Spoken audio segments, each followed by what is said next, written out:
மக்களுக்கு நல்லது பண்றதுக்கு அரசியலுக்கு வாங்கடா, கொள்ளை அடிக்கிறது கொலை பண்றதுக்கு மாடா அரசியலுக்கு.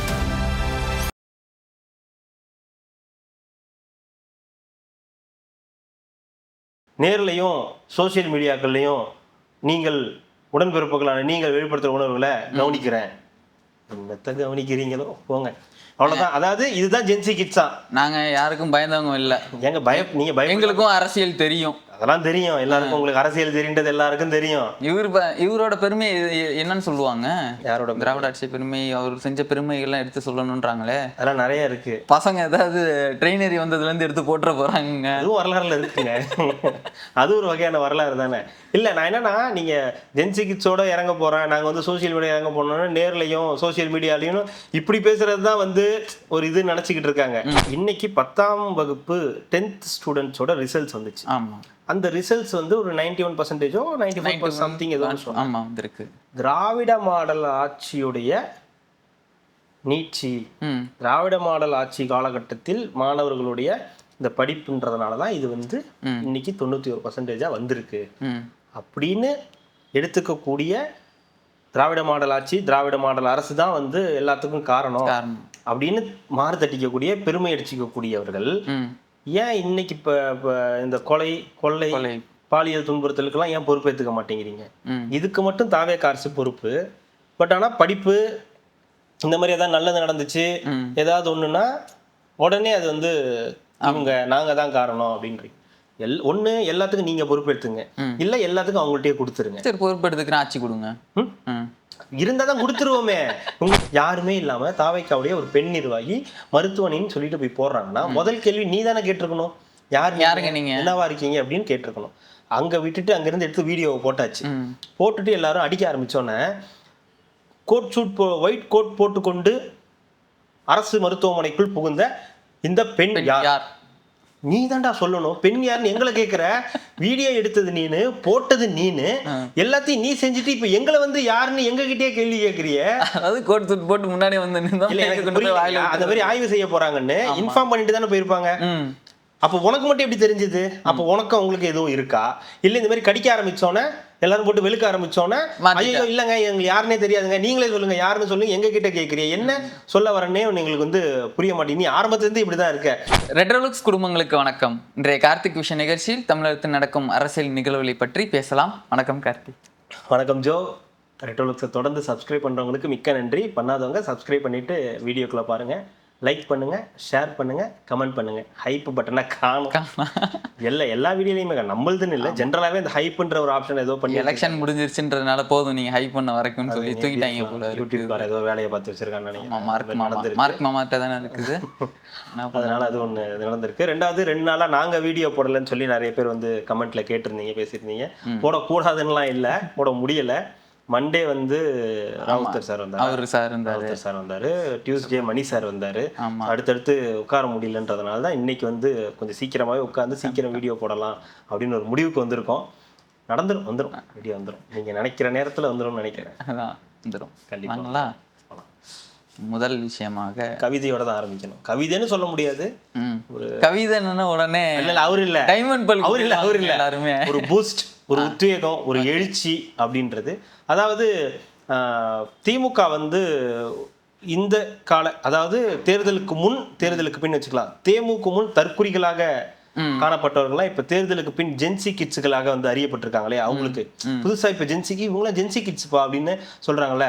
அதாவது மே 4க்கு முன்னாடி இதெல்லாம் தற்கூறிங்க அப்படின்னு சொல்லிட்டு இருந்தாங்க இல்லையா, அவங்களுக்காக இப்போ வந்து எல்லாத்தையுமே சேஞ்ச் பண்றாங்க. ஓவரால் எல்லாத்தையுமே சேஞ்ச் பண்றாங்க.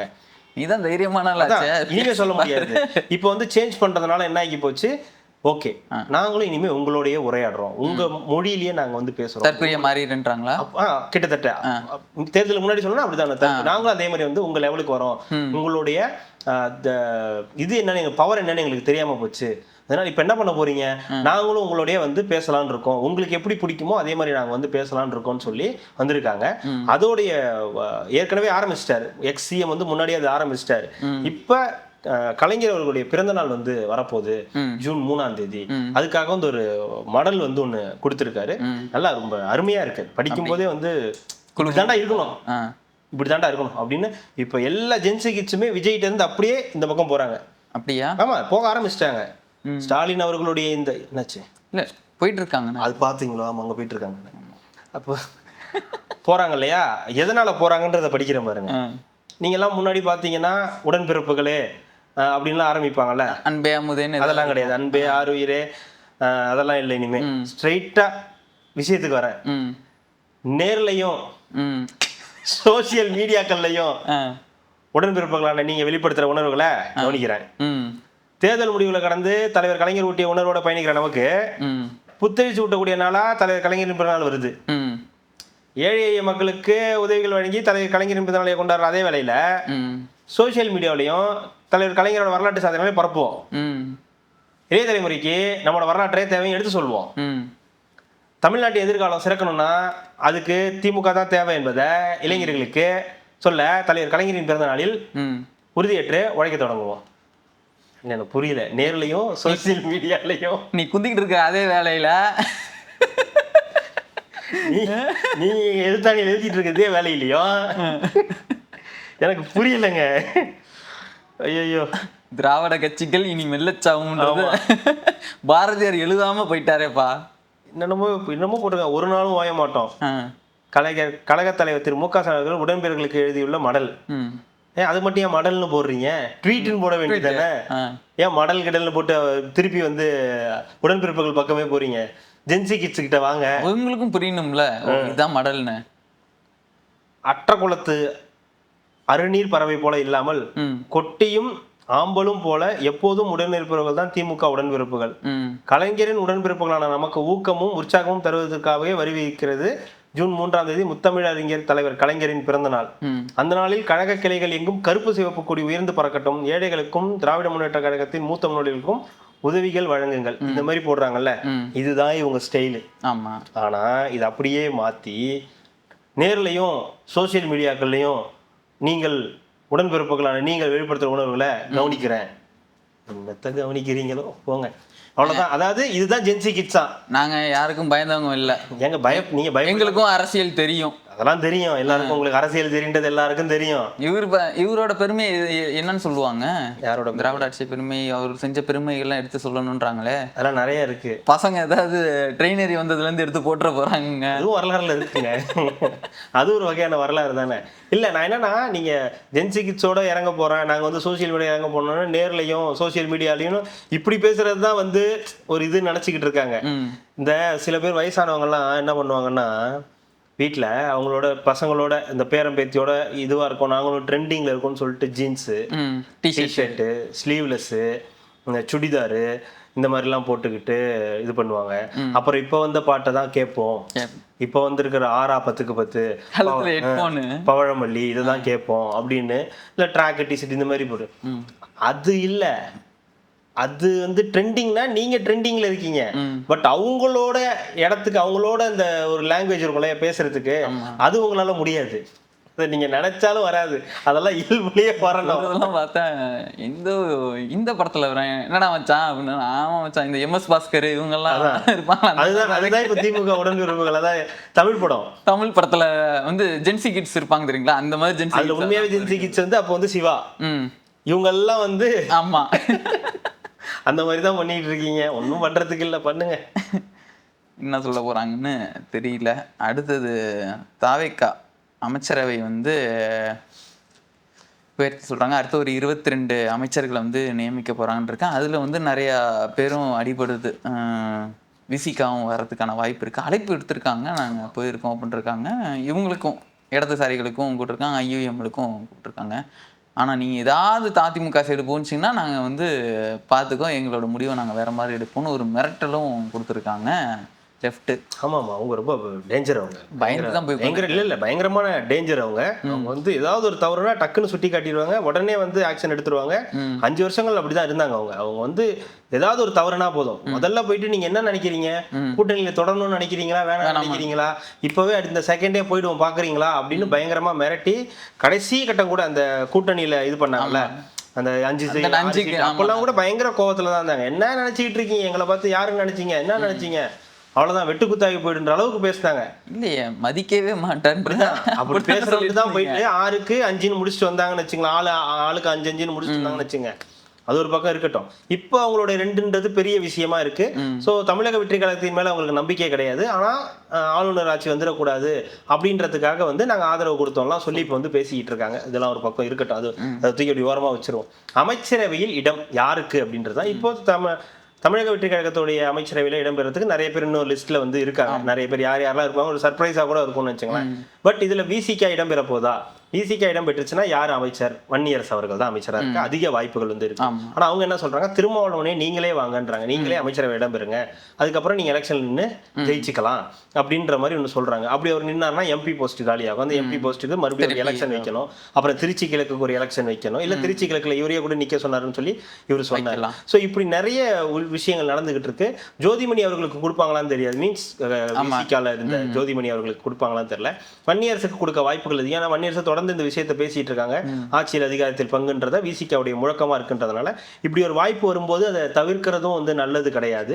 ஒரு வகையில அது நல்லதும் கிடையாது. இன்னொரு வகையில தவிர்க்கவும் மாட்டாங்கன்னு தான் நான் நினைக்கிறேன். ஏன்னா இது வந்து ரொம்ப நாளா அவங்க கேட்டுட்டு இருக்க விஷயம். இந்த தடவை அவங்க அப்படி ஒரு இது நடந்துச்சுன்னா அடுத்தடுத்து அவங்களுக்கு நடக்கிறதுக்கு வாய்ப்புகள் இருக்கு.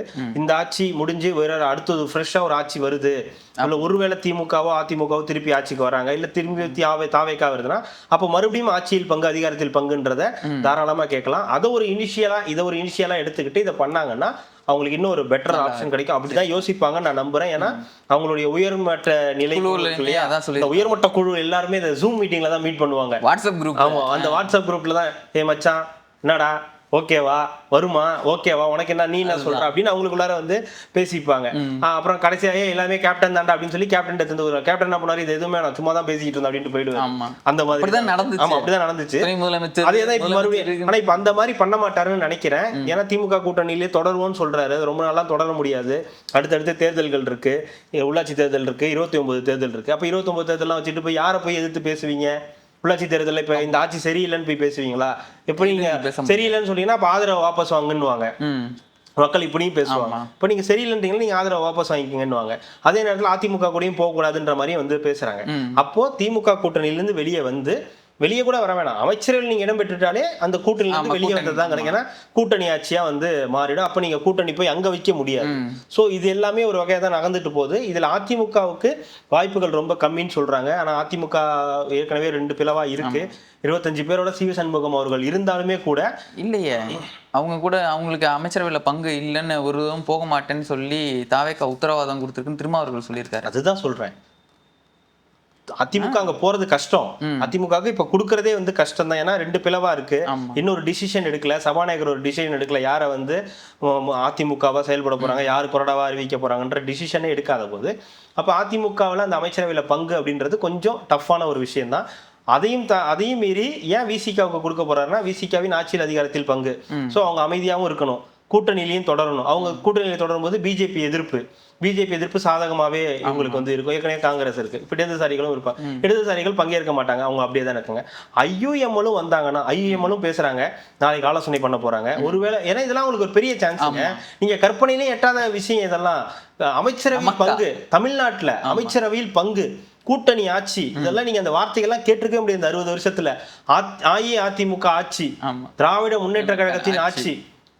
ஒரு 2வது நல்ல சான்ஸ் கிடைச்சது 2006ல தேமுதிக. ஆமா, இவங்களுக்கு பாமக. அப்ப அவங்க வெளியில இருந்து ஆதரவு கொடுத்துட்டு ஆட்சியில் பங்கு அதிகாரத்தில் பங்குலாம் வாங்கல, காங்கிரஸும் அவங்களும் வாங்காமலே விட்டுட்டாங்க. சோ அப்படி பார்க்கும்போது இது ஒரு நல்ல ஆப்ஷன். 2 சீட்டுனா கூட உங்களுக்கு 1 சீட்டு அமைச்சரவை கொடுக்குறாங்க. காங்கிரஸ்க்கு 2 கொடுக்க போறாங்க. 60 வருஷம் கழிச்சு காங்கிரஸ்க்கு ஒரு புத்துயிர் வந்து ஒரு சொட்டு தண்ணி எடுத்து ஒரு சொம்பு தண்ணி எடுத்து ஊத்துறாங்க.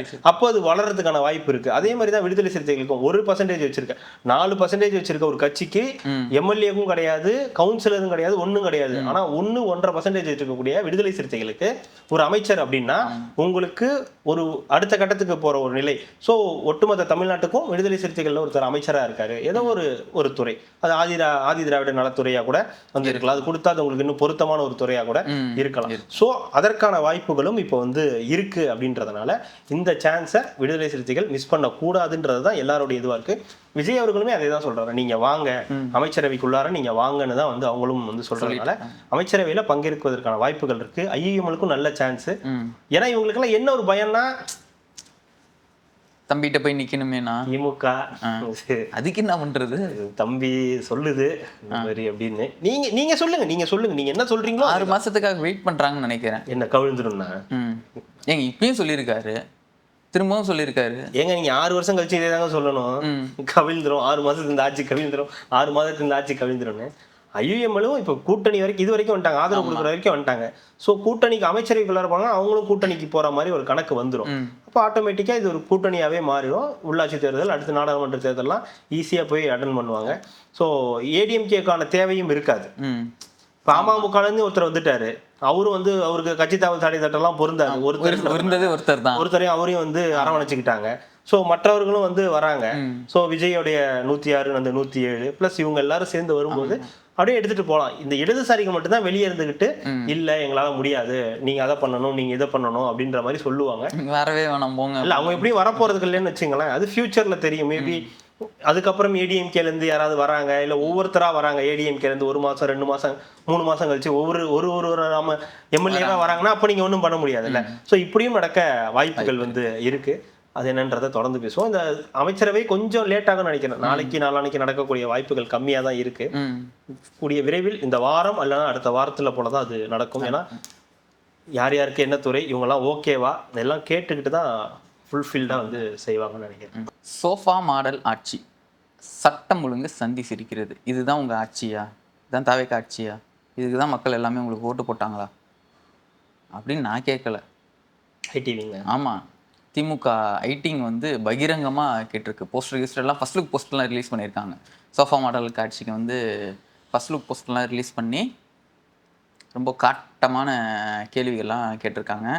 10 நாள் ஆச்சு, 15 நாள் ஆக போகுதுன்னு நினைக்கிறேன். 15 நாள் ஆக போகுது, இன்னும் எதுவுமே சரி பண்ணாமல் இருக்கீங்களே அப்படின்னு வந்து கேட்டிருக்காங்க. என்ன பதில் சொல்ல போகிறீங்க? 6 மாதம் டைம் தரல, 15 நாள் ஆச்சுல. நீங்கள் சொன்னது 6 மாதம் தொந்தரவு பண்ண மாட்டோம் தானே சொன்னீங்க. அப்படியா? ஆமாம், 6 மணி நேரம் என்ன சொல்லியிருக்கேன். ஓகே, உண்மைதான் அவங்க சொல்கிறதுல எதுவும் எனக்கும் வந்து மாற்று கருத்துலாம் கிடையாது. சட்டம் ஒழுங்கு பிரச்சனையாக தான் இருக்குது. ஆட்சி பொறுப்பேற்ற 10 நாளுக்குள்ளாரே நிறைய பாலியல் ரீதியான பிரச்சனைகள்லாம் வந்து வந்திருக்கு அப்படின்றதெல்லாம் உண்மை தான். எதுவும் வந்து பொய், பச்சை பொய்யெல்லாம் நம்மளும் சொல்லக்கூடாது. ஆனால் எனக்கு ஒரே ஒரு டவுட்டு, இன்னைக்கு 10ஆம் வகுப்பு 10th ஸ்டூடெண்ட்ஸோட ரிசல்ட்ஸ் வந்துச்சு. ஆமாம், அந்த ரிசல்ட்ஸ் வந்து ஒரு 91%ஓ 95% சம்திங் ஏதோ இருக்கு. திராவிட மாடல் ஆட்சியுடைய நீட்சி, திராவிட மாடல் ஆட்சி காலகட்டத்தில் மாணவர்களுடைய இந்த படிப்புன்றதுனால தான் இது வந்து இன்னைக்கு 91% வந்திருக்கு அப்படின்னு எடுத்துக்கக்கூடிய திராவிட மாடல் ஆட்சி, திராவிட மாடல் அரசு தான் வந்து எல்லாத்துக்கும் காரணம் அப்படின்னு மாறு தட்டிக்கக்கூடிய பெருமை அடிச்சுக்கக்கூடியவர்கள் ஏன் இன்னைக்கு இப்போ இந்த கொள்ளை பாலியல் துன்புறுத்தலுக்கெல்லாம் ஏன் பொறுப்பேற்றுக்க மாட்டேங்கிறீங்க? இதுக்கு மட்டும் தாவேக்கா அரசு பொறுப்பு. பட் ஆனால் படிப்பு இந்த மாதிரி ஏதாவது நல்லது நடந்துச்சு ஏதாவது ஒண்ணுன்னா உடனே அது வந்து இவங்க நாங்க தான் காரணம் அப்படின்றீங்க. ஒண்ணு எல்லாத்துக்கும் நீங்க பொறுப்பெடுத்துங்க, இல்ல எல்லாத்துக்கும் அவங்கள்ட்டயே கொடுத்துருங்க. சரி, பொறுப்பெடுத்துக்கிறேன், ஆட்சி கொடுங்க. இருந்தா தான் கொடுத்துருவோமே. உங்களுக்கு எங்கேயாவது இருக்கு வரதுக்கான வாய்ப்புகள் இருந்தாலும் பரவாயில்ல. 108 வச்சிருக்கிறவரே இந்த பாடுபட்டாரு, வெறும் 59 வச்சுட்டு நீங்க என்ன பண்ண முடியும் உங்களால? 47 வச்சுட்டு நான் சிஎம் ஆகுவேன். அதுதாங்க 47 வச்சிருக்கிறவருக்கு ஆப்ஷன் கொடுத்தாங்க. 59 இருக்கிற நான் உன்னை வந்து காப்பாத்துறேன் அப்படின்னு. நீங்க 2 பேரும் சேர்ந்தாலே ஒண்ணும் பண்ண முடியாது. அதுக்கே வந்து உங்களுக்கு இவங்களுடைய ஆதரவெல்லாம் தேவைப்படுது. ஆனா இவருக்கு ஒரு 3 பேரோட ஆதரவு இருந்தா போதும், ஒரு 3 கட்சியோட அந்த ஆதரவு இருந்தா போதுன்றதுதான் இருந்ததுனால அது பாசிபிள் ஆச்சு.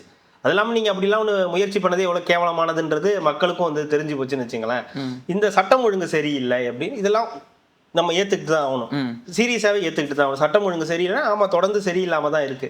இந்த ஆட்சி வந்ததுக்கு அப்புறமும் ஒரு பாலியல் இது வந்து நடந்திருக்குது. மணப்பாறையே ஏதோ ஒரு ஊர்ல வந்து நடந்திருக்கு. சண்முகம் அவர்கள் கூட வந்து போட்டிருந்தாங்க, ஒரு மாற்றுத்திறனாளி பெண் வந்து பாலியல் துன்புறுத்தலுக்கு ஆளாகி பக்கத்தில் இருந்த மக்கள் வந்து அவங்கள வந்து 108 ஆம்புலன்ஸில் ஏற்றி அனுப்பி அவங்கள இது பண்ணியிருக்காங்க. அங்கே இருக்கக்கூடிய மார்க்சிஸ்ட் கம்யூனிஸ்ட் கட்சியினுடைய யாரோ செயலாளர்கள் போய் சந்திச்சு வந்து ஆறுதல் இது பண்ணியிருக்காங்க.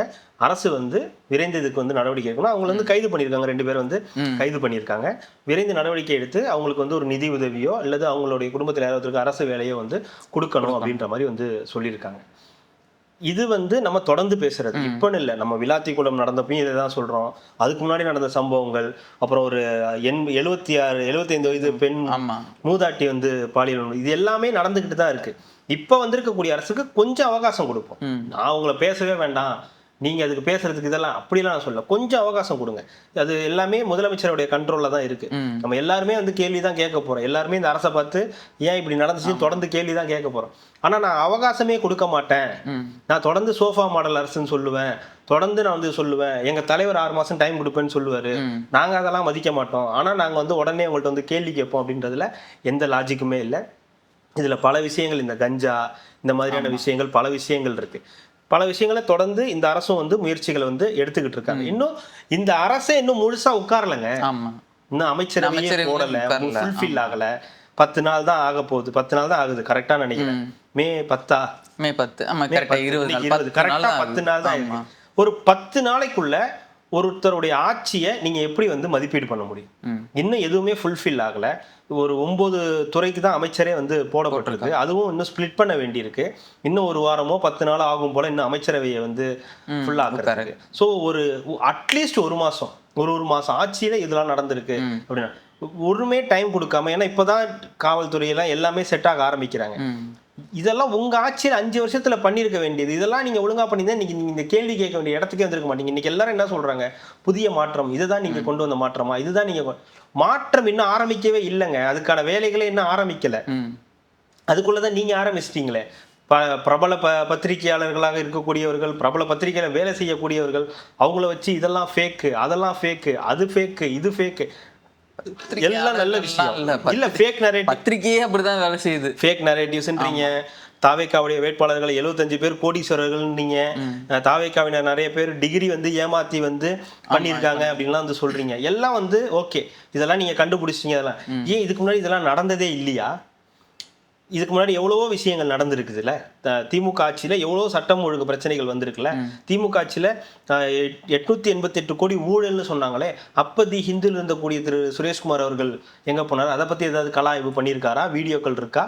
இருந்தா அனுப்பிச்சு விடுங்க. தூங்கிட்டேன் இல்ல, அதுதான் இருந்தா அனுப்பிச்சு விடுங்க. இல்ல 396 கோடி மின்சாரத்துறையில ஊழல்னு செந்தில் பாலாஜி அவர்கள் சொன்னாங்களே, அதை பத்தி ஏதாவது வந்து இருக்கா? அது ஏதாவது இருந்தா அனுப்பிச்சு விடுங்க. வீடியோக்கள் போட்டிருக்கீங்களா? கலாய்வு பண்ணிருக்கீங்களா? இந்த மாதிரி ஒவ்வொரு துறையிலையும் எவ்வளவு ஊழல்கள் நடந்திருக்கு. அதாவது இந்த fake narratives, Instagram, WhatsApp, social media தான் எல்லாத்துக்கும் காரணம். சோசியல் மீடியாலாம் உருப்படாம போச்சு.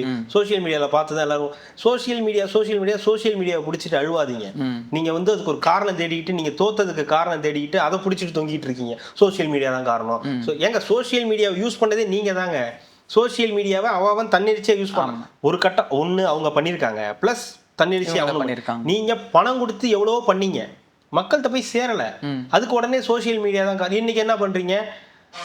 நீங்க சோசியல் மீடியாவுக்குள்ள வரேன்னு சொல்லி தமிழ் என்னென்னமோ பண்ணி கொலை பண்ணி எல்லாம் நீங்க வந்து இப்ப ஒரு எக்ஸ் முதலமைச்சரே இப்படி வந்து எழுதாருன்னு போது, ஒரு தமிழ், நாங்க தான் தமிழ், கலைஞர் தான், கலைஞருடைய தமிழுக்கு ஈடாகுமா அப்படின்லாம் பேசிட்டு வைரமுத்து வச்சு நீங்க கவிதையெல்லாம் வாசிக்க வச்சுட்டு அவைப்புலவராட்டம் வச்சுக்கிட்டு பண்ணிட்டு, இன்னைக்கு வந்து நேத்துல இருந்து சோசியல் மீடியால நாளையில இருந்து கத்துக்கிறோம் என்னென்னமோ நீங்க வந்து போடுறீங்கன்னா, அப்போ சோசியல் மீடியாவோட தாக்கம் வந்து அவ்வளோ வந்து இருக்குது.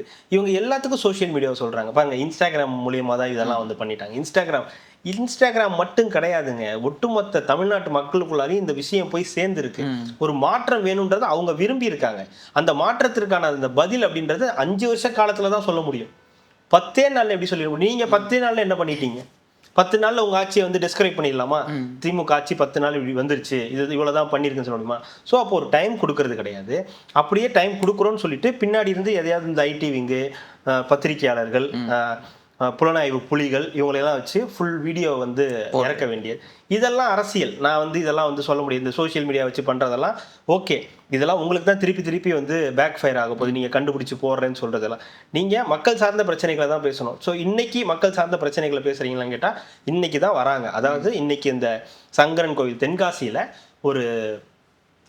ஒரு பொண்ணு போய், அதாவது தாவேக்காவுடைய மாணவர் அணியோ அந்த மருத்துவ அணியில இருக்கக்கூடிய ஒரு பொண்ணு, நர்சிங், அவங்க ஏதோ படிச்சிருக்காங்க போல, அவங்க வந்து போய் ஒரு ஆய்வு மாதிரி மேற்கொள்றாங்க அப்படின்னு சொல்லி நியூஸ் போடுறாங்க. இதை போடுறதே நியூஸ் 24/7. ஆமா, அங்க வேற எந்த பத்திரிகையாளரும் காணும். அவங்க காட்டின வீடியோல வேற யாரையுமே காணும். இந்த மாதிரி தென்காசியில் நடந்த சங்கரன் கோயில் நடந்த இதுல வந்து இந்த மாதிரி தாவேக்காவுடைய பெண் நிர்வாகி ஒருத்தவங்க வந்து போட்டிருக்காங்க, ஆய்வு செஞ்சாங்கன்னு போடுறேன். முதல் கேள்வி நீ யாருன்னு கேட்டிருக்கணும். ஆமா, அவங்க வந்து ஒரு கவர்மெண்ட் அஃபீஷியல் கிடையாது, எந்த டாக்டரும் கிடையாது, அங்க வேலை செய்யறவங்களும் நர்ஸும் கிடையாது, யாருமே இல்லாம தாவேக்காவுடைய ஒரு பெண் நிர்வாகி மருத்துவனின்னு சொல்லிட்டு போய் போடுறாங்கன்னா முதல் கேள்வி நீ தானே கேட்டிருக்கணும், யாருங்க நீங்க, என்னவா இருக்கீங்க அப்படின்னு கேட்டிருக்கணும். அங்க விட்டுட்டு அங்கிருந்து எடுத்து வீடியோவை போட்டாச்சு. போட்டுட்டு எல்லாரும் அடிக்க ஆரம்பிச்சோன்னே கோட் சூட் ஒயிட் கோட் போட்டுக்கொண்டு அரசு மருத்துவமனைக்குள் புகுந்த இந்த பெண் யார்? நீ தான்டா சொல்லணும். பெண் யாருன்னு எங்களை கேட்கிற, வீடியோ எடுத்தது நீனு, போட்டது நீனு, எல்லாத்தையும் நீ செஞ்சுட்டு இப்ப எங்களை வந்து யாருன்னு எங்க கிட்டே கேள்வி கேட்கறிய. அதாவது கோட் சூட் போட்டு முன்னாடி வந்து அந்த மாதிரி ஆய்வு செய்ய போறாங்கன்னு இன்ஃபார்ம் பண்ணிட்டு தானே போயிருப்பாங்க. அப்போ உனக்கு மட்டும் எப்படி தெரிஞ்சது? அப்போ உனக்கு அவங்களுக்கு எதுவும் இருக்கா? இல்லை இந்த மாதிரி கடிக்க ஆரம்பிச்சோன்னே எல்லாரும் போட்டு வெளுக்க ஆரம்பிச்சோன்னே ஐயோ இல்லைங்க எங்களுக்கு யாருன்னே தெரியாதுங்க, நீங்களே சொல்லுங்க யாருன்னு சொல்லுங்க, எங்க கிட்ட கேட்குறிய, என்ன சொல்ல வரேன்னே எங்களுக்கு வந்து புரிய மாட்டேங்க. நீ ஆரம்பத்துலேருந்து இப்படி தான் இருக்க, உன் ஆளை போட்டு அடிச்சாலும் நீ வந்து அதை பற்றி ஒரு நியூஸ் ஆக்க மாட்டேங்கிற. இந்த 24 என்ன பிரச்சனையே எங்களுக்கு தெரியல. இந்த மாதிரி வந்து இருக்கக்கூடிய செய்தி. அப்புறம் இந்த மாதிரி விஷயங்கள் எடுத்து பேசுங்க. இந்த மாதிரி ஒருத்தவங்க ஒரு கட்சியை சார்ந்தவங்க போகக்கூடாது. ஒரு கட்சி சார்ந்தவங்க போய் இந்த மாதிரி அரசு மருத்துவமனைகளை இந்த மாதிரி ஆய்வு மேற்கொள்ளணும். அதுக்கு ஒரு அமைச்சர் இருக்கார். இப்போ அருண்ராஜ்னு ஒருத்தர் இருக்கார், மருத்துவத்துறைக்குன்னு ஒரு அமைச்சரை போட்டிருக்காங்க, பொது சுகாதாரத்துறை. அவரு தான் மேற்கொள்ளணும். அவருடைய பார்வையின் கீழ் எம்எல்ஏ போய் பார்க்க சொல்லலாம், இல்ல அரசு அதிகாரிகளை போய் பார்க்க சொல்லலாம், இல்ல கலெக்டர் அவர்களை போய் பார்க்க சொல்லலாம். ஒரு மருத்துவ அணியில இருக்கக்கூடிய ஒருத்தவங்க மாவட்ட செயலாளருக்கு நான் ஃபோன் பண்ணி கேட்டேன், அவர் தான் போக சொன்னாரு அப்படின்னு வந்து சொல்றத யாருமே ஏத்துக்க மாட்டாங்க. இன்னைக்கு இப்படி போறவங்க நாளைக்கு என்ன வேணாலும் நடக்கலாம். அது ஒரு விபத்து. அந்த விபத்துல ஒருத்தருக்கு இதாயிடுச்சு, கை துண்டிக்கப்பட்டிருக்கு. அவங்க அந்த இதுல என்ன சொல்றாங்கன்னா, நிர்வாகி அந்த பெண் மருத்துவங்க அந்த கை கட்டாய் வந்துச்சு, அது மண்ணிலெல்லாம் போட்டு எடுத்துருந்தாங்க, ஒரு சேஃப்டி இல்லாமல் எடுத்துகிட்டு வந்தாங்க, அவர் உயிரை காப்பாற்றணும்னு தான் நாங்கள் வந்து ட்ரை பண்ணோம், அதுக்கப்புறம் தான் கையை வைக்கிறதெல்லாம் பிளான் பண்ணோம் அப்படின்றது தான் அங்கே அதில் விஷயம். அதுலேயே இவங்க உள்ளே போனாங்க, அங்கே போய் இவங்க என்ன ஆராய்ச்சி பண்ணுறாங்க, இவங்க யார், இவங்க என்ன டாக்டரேட்டா இல்லை நர்சிங் படிச்சிருக்காங்களா, அப்படியே நர்சிங் படிச்சிருந்தாலும் உங்களுக்கு யாராவது அதிகாரம் கொடுத்தான்னு பல கேள்விகள் வரும். இதெல்லாம் இதெல்லாம் தலைமையிலேருந்தே கண்டிக்கணும், நம்மன்னு கிடையாது. இது தலைமையும் கண்டிக்கணும், பத்திரிகையாளர்களும் கண்டிக்கணும், பொதுமக்களும் கண்டிப்பாங்க. ஏன்னா நீங்கள் பாட்டுக்கு யாரும் உள்ளே போகிறீங்க, நாளைக்கு ஏதோ ஒரு இடத்துக்கு போய் என்னவோ ஒன்று பண்ணுவீங்க, அதெல்லாம் கேட்காம இருப்பாங்களா? இதெல்லாம் வந்து கேட்க தான் வந்து செய்வாங்க. ஸோ இந்த மாதிரி விஷயங்களை கையில் எடுங்க. சம்பந்தமே இல்லாமல் இவங்களோட படிப்பு இதோ, இவங்களுடைய இது வந்து இதுதான், இவங்க சோசியல் மீடியா வச்சு தான் வந்துட்டாங்க, சோசியல் மீடியா மூலியமாக தான் ஆட்சியை பிடிச்சிருக்காங்க, இது ரீல்ஸ் ஆச்சு, ரீல்ஸ் மூலியமாக தான் எல்லாமே நடந்துகிட்டு இருக்கு அப்படின்ற ஒரு பிம்பத்தை கட்டமைக்கவே வந்து ட்ரை பண்ணுறாங்களே தவிர உண்மையாகவே நம்ம என்ன ஆனோம், எதனால் தோத்தோம். இன்னொரு பக்கம் கலாய்வு நடத்துகிறாங்க. திமுக கலாய்வு கூட்டங்கள் நடக்குது, அதுக்கு திமுக நிர்வாகிகள்லாம் கலந்துக்கணுமா? கூத்து என்ன தெரியுமா? கலாய்வு நடத்துறதே வந்து மாவட்ட செயலாளர்கள் தான். இப்போ சென்னைன்னு வச்சுக்கோங்க, சேகர் பாபு, மா சுப்பிரமணியம். அப்போ அதே மாதிரி திருச்சியில் KN நேரு, அன்பில் மகேஷ்னு வச்சுங்களேன். கலாய்வில் நிர்வாகிகள் கலந்துக்கிட்டு விஷயத்த சொல்லணும். யார்கிட்ட சொல்லுவீங்க? மாவட்ட செயலாளர் தான். மாவட்ட செயலாளர்கிட்ட சொல்லுவேன். எனக்கு மாவட்ட செயலாளர் பிரச்சனையாக இருந்தால் அப்பயும் அவர்கிட்ட தான் சொல்லணும். சொன்ன அவர் எடுத்துகிட்டு போவாரா? போறவர்ல தூக்கி போட்டு போயிடுவாரு. இல்லையா, நீங்க நல்லா புரிஞ்சுங்க. திமுகவுடைய இதை கூடமா இன்னும் புரிஞ்சுக்க கலாய்வு கூட்டமா ஏன் தோத்தோன்றதுக்கு நிர்வாகிகள் காரணம் சொல்லணுமா? என்னன்னு சொல்லுங்க, மனம் விட்டு பேசலான்றாங்க. மனம் விட்டு பேசுறதுக்கு நீங்க யாரை அனுப்புறீங்க? அதே நிர்வாகிகளை தானே திருப்பி அனுப்புறீங்க. ஏற்கனவே நீங்க ஒரு டிசிஷன் எடுத்துட்டீங்க, நாம் தோற்றத்திற்கு காரணம் சோசியல் மீடியா, இன்ஸ்டாகிராம், அதனால நீங்க எல்லாம் மறுபடியும் சோசியல் மீடியாக்குள்ளார வாங்கன்னு சொல்றது நீங்க தான். அதையே ஃபர்ஸ்ட் முடிச்சிட்டீங்க. சோசியல் மீடியாவில் தான் தோத்தோன்றதே ரெடி பண்ணி வச்சுட்டீங்க. இப்போ இவங்களை சம்பந்தமே இல்லாமல் உள்ள அனுப்புறீங்க. இப்போ இவங்க வந்து என்ன சொல்லுவாங்க? அதே சோசியல் மீடியா தான். ஆமாம் தலைவரே, சோசியல் மீடியா தான் இப்படி ஆகி போச்சு, நானும் பார்த்தேன், இன்ஸ்டாகிராம் ஃபுல்லாக விஜய் தான் இருந்தார், அதனால போய் எல்லாரும் ஓட்டு போட்டாங்க. எங்கள் அம்மாவுக்கு ஒரு 85 வயசு, அவங்க இன்ஸ்டாகிராம் பார்த்தாங்க, விஜயோட பாட்டு வந்துச்சு, உங்கள் விஜய் உயிர் என்ன வரேன்னா அப்படின்னு அந்த பாட்டி பார்த்துட்டு எங்கள் அம்மா போய் பாட்டு பார்த்துட்டு ஓட்டு போட்டு வந்துட்டாங்க விசிலுக்கு. என் பையனுக்கு 2 வயசு 3 வயசு தான் ஆகுது, அவனுக்கு வாய் பேசவே முடியாது, அவன் என்கிட்ட சொன்னான் விஜய்க்கு ஓட்டு போடுன்னு சொன்னான், அதனால் நானே போய் போட்டுட்டு வந்துட்டேன். என் பொண்டாட்டிக்கு வந்து 35 வயசு ஆகுது, அவங்களும் அதே மாதிரி தான், விஜயை பார்த்தோன்னா ரொம்ப பிடிச்சி போச்சு, அதனால் போய் ஓட்டு போட்டேன். இதுதான் இவங்க போய் சொல்ல போகிறாங்களா? இப்போ இதுதான் கொண்டு போய் இதில் கொடுக்க போகிறாங்களா? விஷயம் அது கிடையாது. திமுக நிர்வாகிகளே ஓட்டு போட்டிருக்காங்க. அதுக்கு உதாரணம் நம்ம பத்திரிகையாளர் இதயா சார் சொன்னது. திருச்சியில வந்து ஒரு பூத்துல 91வது வார்டு ஏதோ ஒரு, அதுல வந்து திமுக விழுந்த மொத்த ஓட்டே 5 ஓட்டு. ஆனா பூத் கமிட்டியில இருந்தது மட்டுமே 14 பேர். ஆமா, 14 பேர்ல 5 பேர் ஓட்டு தான் விழுந்திருக்கு, மீதி 9 பேர் ஓட்டு விழல. இப்போ இன்னைக்கு தங்கம் தென்னரசு சொல்றாரு, நம்மளோட ஒரே எதிரி அதிமுக தான் களம் கண்டோம், ஆனா வீடுகளுக்குள்ள பேச விட்டுட்டோம், நம்ம வீட்டுக்குள்ளாரே இருந்திருக்காங்க, நம்ம ஆட்களுக்குள்ளாரே இருந்திருக்காங்க, டிபியில போட்டோல வாட்ஸ்அப் டிபியா இருக்கட்டும், வால்பேப்பரா இருக்கட்டும், எல்லாத்துலயும் விஜயோடைய போட்டோ வந்து நம்ம வீட்டுக்குள்ளாரே வச்சிருந்திருக்காங்க, நாம இதை கணிக்க தவறிட்டோம், நம்மளோட தவறுதான் இது அப்படின்னு வந்து சொல்றாங்க. அப்போ உங்க வீட்டுல இருந்து தான் நீங்க முதல்ல ஆரம்பிக்கணும். நீங்க சம்பந்தமே இல்லாம கலாய்வுன்னு சொல்லி அதே மாவட்ட செயலாளர்கள், அதே பண்ணையார்கள், அதே பணியாளர்கள் வேலை செய்யக்கூடியவர்களே கொண்டு வந்து வச்சீங்கன்னா எங்க அவங்க முதல்ல வரவே விருப்பப்பட மாட்டாங்க. ஆமா தலைவர் தோத்துட்டோம், என்னாச்சு? விஜய் வந்தாரு தோத்துட்டோம், விஜய் வந்தாரு, ஆமா வாட்ஸ்அப்ல வந்தாரு ஓட்டு போட சொன்னாரு தோத்துட்டோன்னு. அப்படியா இங்க இருந்து விருப்பம் தலைவரே வாட்ஸ்அப்பால தான் தோத்துட்டோமா? வாட்ஸ்அப்பா? ஆமா தலைவரே இன்ஸ்டாகிராம் மூலியமா தோத்துட்டோமா? பாட்டு வந்துச்சான், பாட்டை பார்த்துட்டு ஓட்டு போட்டாங்களாம் அப்படின்னு இதை தானே போய் சொல்ல போறீங்க. இதுக்கு எதுக்கு ஒரு கலாய்வு? இதை நீங்க உண்மையா பண்ணணும்னா அந்த மாவட்ட செயலாளர்கள்லாம் இல்லாம வேற நிர்வாகிகளை போட்டு உங்களுக்கு தேவையான, இப்ப நீங்க உங்கள்ட்ட கன்சல்டன்டா எவ்வளவு பேர் இருக்காங்க, இது மாத்த முடியும்னு நினைக்கிறீங்களா? அது திருப்பி இவங்க சரி பண்ணிடுவாங்கன்னு நினைக்கிறீங்க? சரி பண்ண கூடாதுன்னு தானே கூடவே ஆட்களை வச்சிருக்காங்க. நீங்க எதுக்கு பென்சில் எல்லாத்தையும் எதுக்கு வச்சிருக்கோம், ஸ்கேலுக்குன்னு எதுக்கு வச்சிருக்கோம்? அவங்க என்ன சொல்றாங்க, எல்லாத்துக்கும் காரணம் நாங்க கிடையாது, நாங்கெல்லாம் பார்த்துட்டு தான் இருக்கோம், அதுக்கு காரணம் நாங்க கிடையாது, நாங்களும் ஒரு காரணமா இருக்கலாம். எல்லாரும் சேர்ந்து சுத்தி உட்கார்ந்துதான் இந்த வேலையை பார்த்துருக்காங்க. எந்த நியூஸையும் அண்ட விடாம, காதுக்கு போக விடாம, இல்ல காதுக்கு போனாலும் அதை கண்டுக்காம இருந்தது அவங்களுடைய குற்றமா கூட இருக்கலாம். ஸோ இப்படிதான் வந்து தோற்று இருக்காங்க. இந்த மாதிரி விஷயங்களை வந்து அவங்க ஃபர்ஸ்ட் கலையணுமே தவிர எடுத்தோடனே இங்க வரக்கூடாது. என்ன 10 நாள்லயும் ஆச்சு இப்படி ஆகி போச்சு, சந்தி சிரிச்சு போச்சு. 5 வருஷமா சந்தி சிரிச்சதை விட இப்ப சிரிச்சிட போது, டைமே கொடுக்க மாட்டோம், எதுவுமே நாங்க வந்து இது பண்ண மாட்டோம், உடனே எல்லாத்துக்கும் காரணம் நாங்க தான், அப்போ நாங்க போட்ட விதை இப்போ நீங்க இது பண்றீங்க. அதே மாதிரி நேற்று அந்த இதுல பேசும்போது வந்து நிறைய வந்து ஃபேக் நியூஸ் வந்து ஸ்ப்ரெட் பண்றாங்க. ஃபேக் நியூஸ் நிறைய ஸ்ப்ரெட் ஆகிட்டு தாங்க இருந்துச்சு.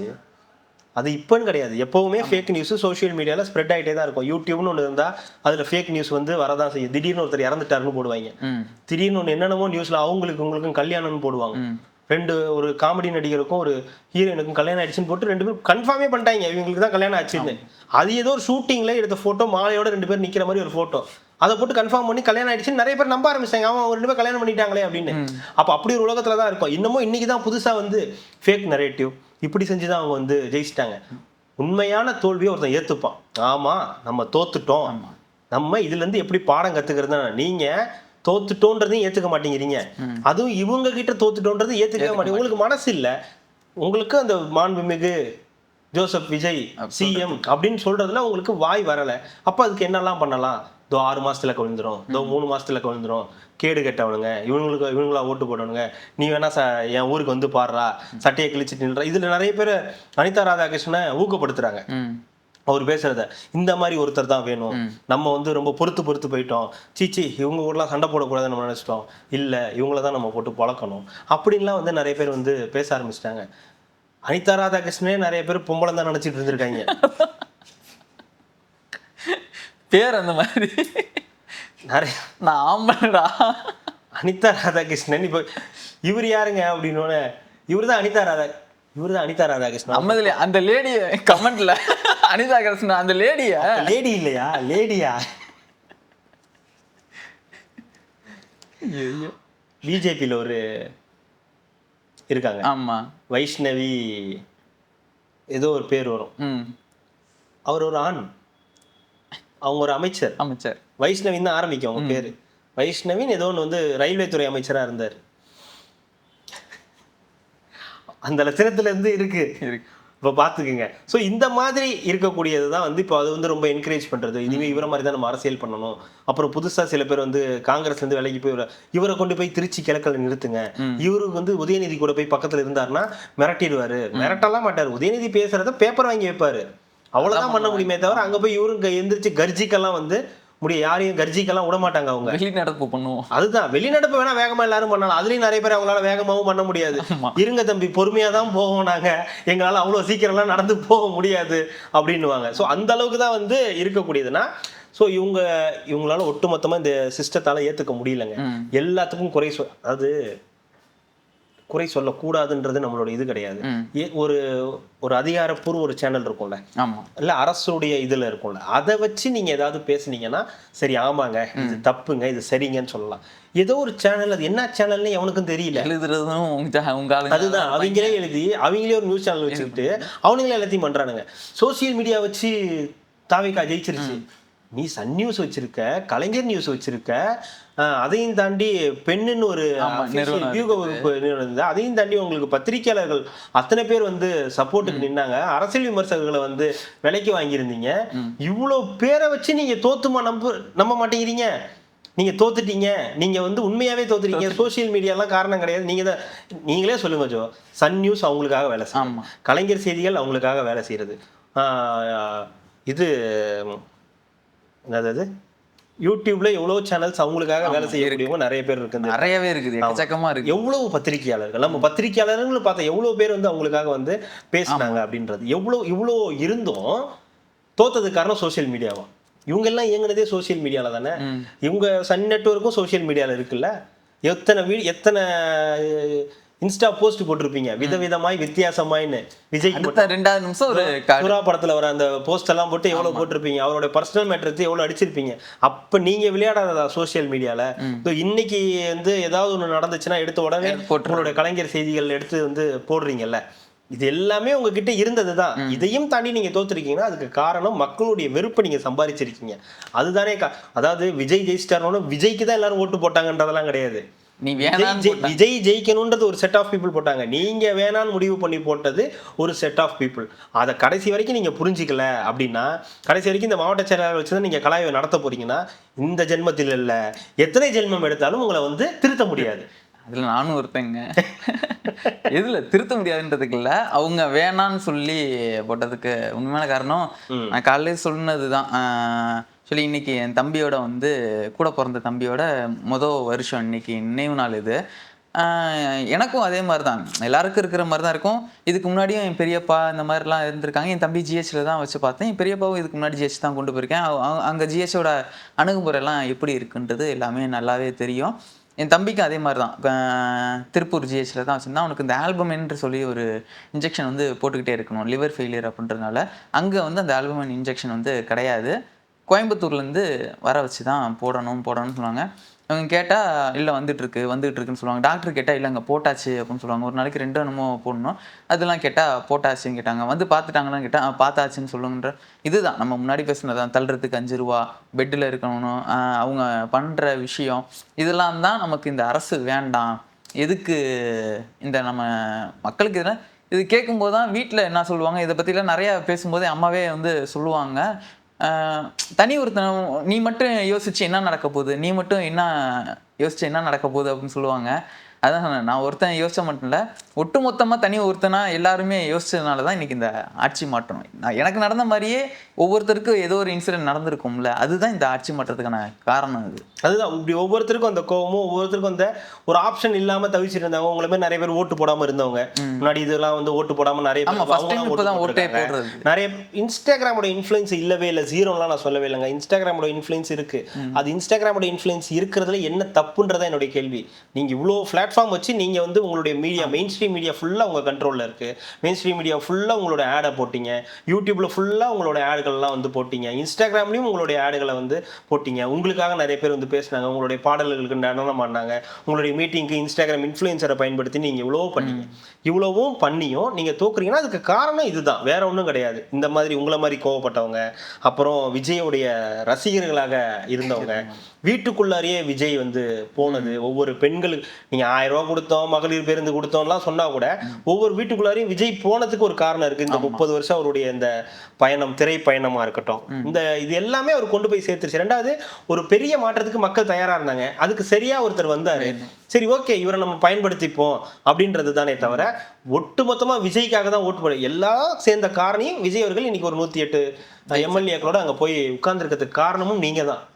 அதுக்கு காரணம் விஜய் மட்டும் கிடையாது, அதுக்கு காரணமும் நீங்க தான். இந்த அளவுக்கு நீங்க வந்து விருப்பம் சம்பாதிச்சிருக்கீங்க. மணி சார் சொன்ன மாதிரி தான், இன்னைக்கும் இங்கேயும் வருவீங்க, உங்க பையனும் வந்துருவாரு, உங்க மருமகன் வந்துருவாரு, உங்க தங்கச்சி வந்துருவாங்க, உங்க மாமா பசங்க வந்து கால் பதிச்சிருவாங்க, உங்களுடைய எம்பிக்களா இருக்கக்கூடிய வாரிசுகள் வந்து கால் பதிச்சிருவாங்க.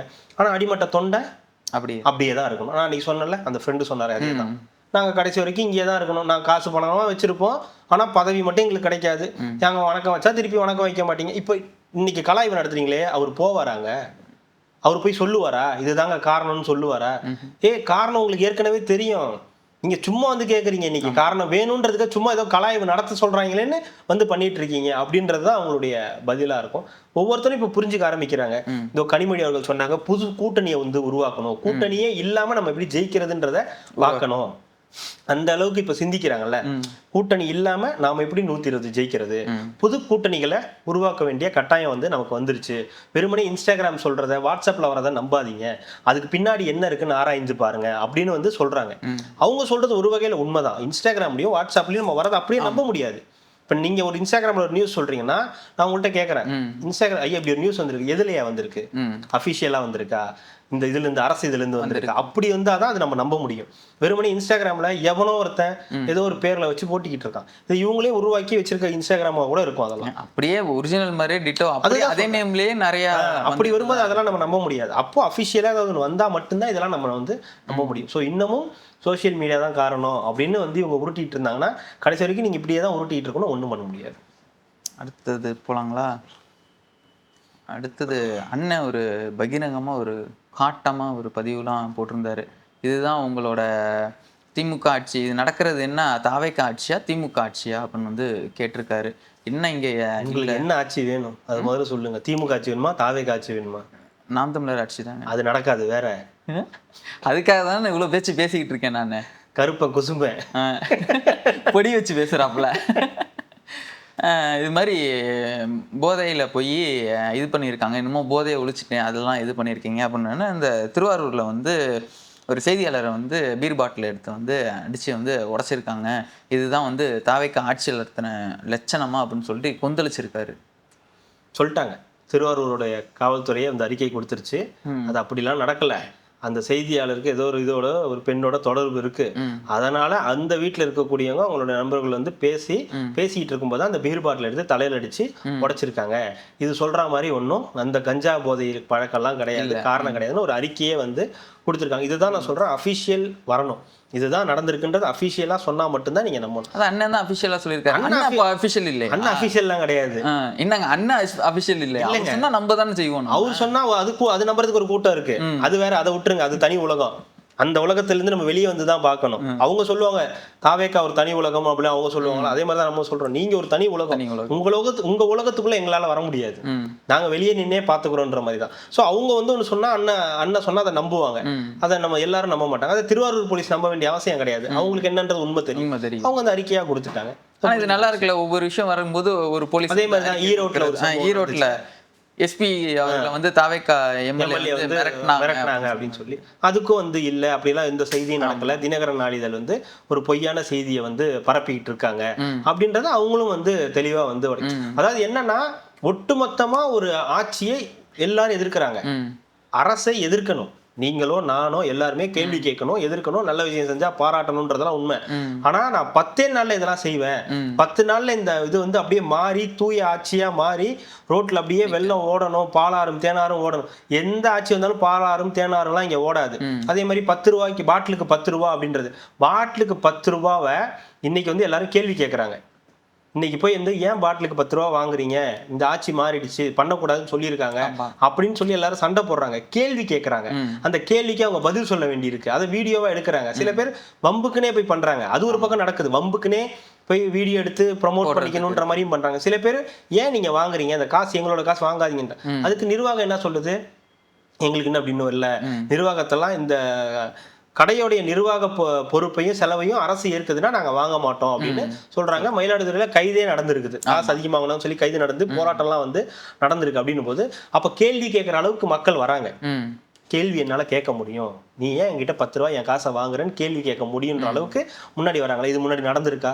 10 ரூபா வாங்கினாலும் கொடுத்துதான், 20 ரூபா கேட்டாலும் கொடுத்துதான் ஆகணுன்ற நிலைமைக்கு வந்து மாறி இருக்கு. அப்போ கொஞ்சம் கொஞ்சமா அந்த இடத்துக்கு நகர்றாங்க. 10 ரூபாயா என்கிட்ட கேட்காத, 20 ரூபா எதுக்கு நீ என்கிட்ட எக்ஸ்ட்ரா கேட்கிற, என்ன காரணம், இல்லை எனக்கு இப்படி ஒரு பிரச்சனை இருக்கு, அதை போய் கவர்மெண்ட் கிட்ட சொல்லு, என்கிட்ட சொல்லாத. நான் உனக்கு காசு கொடுத்து அந்த கடையை நீ நடத்தணும்னு அவசியம் கிடையாது. அரசு கடன் நடத்துறது அரசு, அதுக்கு வாடகை கொடுக்க வேண்டியது அரசு. அதுக்கு நீ ஏன் என்கிட்ட காசு வாங்குற? அவங்க நடைமுறை சிக்கல் இருக்கு, நான் இல்லைன்னு சொல்லல. அந்த நடைமுறை சிக்கலை எப்படி தீர்க்கிறதுன்றது தானே பிரச்சனையே தவிர அதை மக்கள்கிட்ட இருந்து காசை வாங்கி தான் நான் இது பண்ணணும்ன்றது கிடையாது. அதே மாதிரி அரசும் இந்த விஷயத்தை கையில் எடுத்து, இந்த 10 ரூபா 20 ரூபா மட்டும் சாதாரண விஷயம் கிடையாது, அது பெரிய பூதாகரமா இருக்கு. ஊறி போச்சு 10 வருஷத்துக்கு மேல, அது ஊறி போச்சு.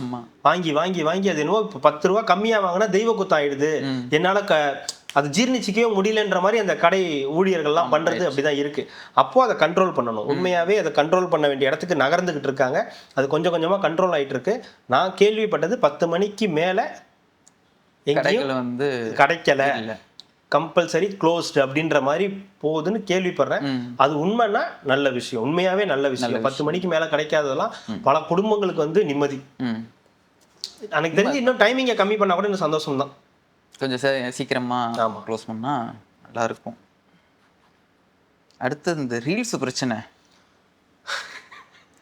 அதாவது இன்டர்வியூ ஆரம்பிச்சதுல இருந்து சோசியல் மீடியா ரீல்ஸ் இதுலயே போய், அதாவது தாவேக்கா ஆட்சி ஆரம்பிச்சது வந்து எல்லாரும் இப்ப எதிர்கட்சிகள்லாம் கூட்டு ரீல்ஸ் ஆச்சு அப்படின்னு கிட்டத்தட்ட அது உண்மையாயிடுமோ அப்படின்ற அளவுக்கு வந்து நடந்துகிட்டு இருக்கு. எந்த ஒரு எம்எல்ஏவாலும் சரி, எந்த ஒரு தாவேக்கா காரங்களா இருந்தாலும் சரி, ஒரு கேமராமேன் ஒரு இவங்களோட தான் வந்து போயிட்டு இருக்காங்க, இப்படியே தான் போயிட்டு இருக்கீங்க. எதனால அது நீங்க யாருக்கு நிரூபிக்க போறீங்க? நீங்க வந்து ஒரு எம்எல்ஏ ஆயிட்டீங்க. இந்த எம்எல்ஏவா அந்த தொகுதிக்கு நீங்க என்ன பண்றீங்களோ அது ரெக்கார்ட்ல வரப்போகுது, அது இந்த மக்களுக்கு தெரிய போகுது, இது நடந்திருக்குன்றது மக்களுக்கு தெரிய போகுது. இல்ல இன்னைக்கு நான் இதை பண்ணேன்னு சொல்லி உங்களோட சோசியல் மீடியால வந்து சொல்லுங்க, இன்னைக்கு இது நடந்துச்சுங்க, இது அங்க பண்ணிருக்கோம், இந்த இடத்துல இப்படி நடந்துச்சு அப்படின்றத இதை வந்து சொல்லலாம். எதுக்கு ஒரு கேமராமேனை கூப்பிட்டுக்கிட்டு எப்போ பார்த்தாலும் ஒரு செல்ஃபோனை வச்சுக்கிட்டு ஒரு கேமராமேன் வச்சுக்கிட்டு நீங்கள் என்ன பண்ணுறீங்க ஏது பண்ணுறீங்க அப்படின்ற மைக்கை மாட்டிக்கிட்டு ஒரு வீடியோ எடுத்துக்கிட்டு அதை எடுத்து அப்லோட் பண்ணிக்கிட்டே இருக்கீங்க? யாருக்கு நிரூபிக்க போறீங்க? என்ன பண்ண போறீங்க? இது வந்து அப்புறம் இந்த அம்மா உணவகத்துக்கு போய் வந்து இது பண்றாங்க. ஓகே, அம்மா உணவகத்துல போய் பண்றது கூட ஓகே, சரின்னு சொல்லலாம். இது பண்ண சின்ன சின்ன விஷயத்துக்கெல்லாம் கூட ஏதாவது உட்காந்து யாராவது உட்காந்து பேசுறாங்க அப்படின்றதெல்லாம் வந்து அதெல்லாம் கொஞ்சம் கம்மி பண்ணணும். உண்மையாவே வந்து அது ஏதோ ஒரு வித்தியாசமா இருக்கு. இதுக்கு நாங்க சும்மா இல்ல வேலை பார்த்துக்கிட்டு இருக்கோம், நாங்க எல்லாரும் வேலை பார்த்துட்டு இருக்கோம், அதெல்லாம் பண்றாங்க. வேலை பார்க்கறதுன்றது ஒர்க்ல தெரியும். ஆமா, நீங்க வேலை பார்த்திருக்கீங்களா இல்லையான்னு அந்த தொகுதிக்கு போனா தெரியும். இது நடந்திருக்குங்க, இது நடந்திருக்கு. இல்லைன்னா ஒரு இது கொடுத்தா போகும், ஒரு வீடியோ இது மாதிரி பண்ணியிருக்கோங்க, இல்லை மந்த்லி ஒன்ஸ் வீக்லி ஒன்ஸ் இதெல்லாம் நடந்திருக்குங்க, இந்த வீக்குள்ள இதெல்லாம் நாங்கள் பண்ணியிருக்கோம் அப்படின்றது விஷயம் எல்லாத்துக்கும் நீங்கள் இப்போ ரீல்ஸ் எடுத்து போடணுமா? அதுக்கு பின்னாடி ஒரு பிஜிஎம் போட்டுக்கிட்டு எல்லாமே வந்து பண்ணணுமா அப்படின்றது பெரிய கேள்வியாக இருக்குது. இது ரொம்ப நாளைக்கு இது எடுபடாது. இது இப்படியே போச்சுன்னா இது எடுபடாது. இதை தலைமையும் வந்து கவனிக்கணும், சம்மந்தப்பட்ட அதிகாரிகளும் இது என்னன்றதை கவனிக்கணும். எல்லா இடத்துக்கும் நாங்கள் கேமரா எடுத்துருப்போம், கேமரா எடுத்துகிட்டு போகக்கூடாதுன்னு சொல்லலை, சம்பந்தப்பட்டதை போட்டோ எடுத்து இது நடந்திருக்கு, இந்த மாற்றம் நடந்திருக்குங்க, இது பண்ணியாச்சுங்க, நீங்க இந்த ஒர்க்கை பண்ணோம்னா ஓகே. வீட்டுல இருந்து போறது, அங்க போய் நின்று நான் அதிகாரிகளை கத்துறது, அதெல்லாம் நான் வந்து வீடியோவா எடுத்து போடுவேன்றது ஏதோ செல்ஃப் ப்ரமோஷனா தான் இருக்கு. அதே மாதிரி விஜய் அவர்களுடைய முதலமைச்சர் ஜோசப் விஜய் அவர்களுடைய அந்த அறையிலேயே ஒரு மாற்றுத்திறனாளிக்காக இது வந்தவங்க வந்து ஒரு வீடியோவா எடுத்து போட்டதும் வந்து ஒரு சலசலப்பை ஏற்படுத்துச்சு. வருங்காலத்துல அந்த மாதிரி நடக்காம வந்து பார்த்துக்கணும். ஏன்னா வந்து ஒரு முதலமைச்சர் ஒரு டிஸ்கஷன்ல இருக்காரு, அவரோட பர்மிஷனோட தான் நான் வந்து எடுத்தேன் அப்படின்னு அவர் சொல்றாரு.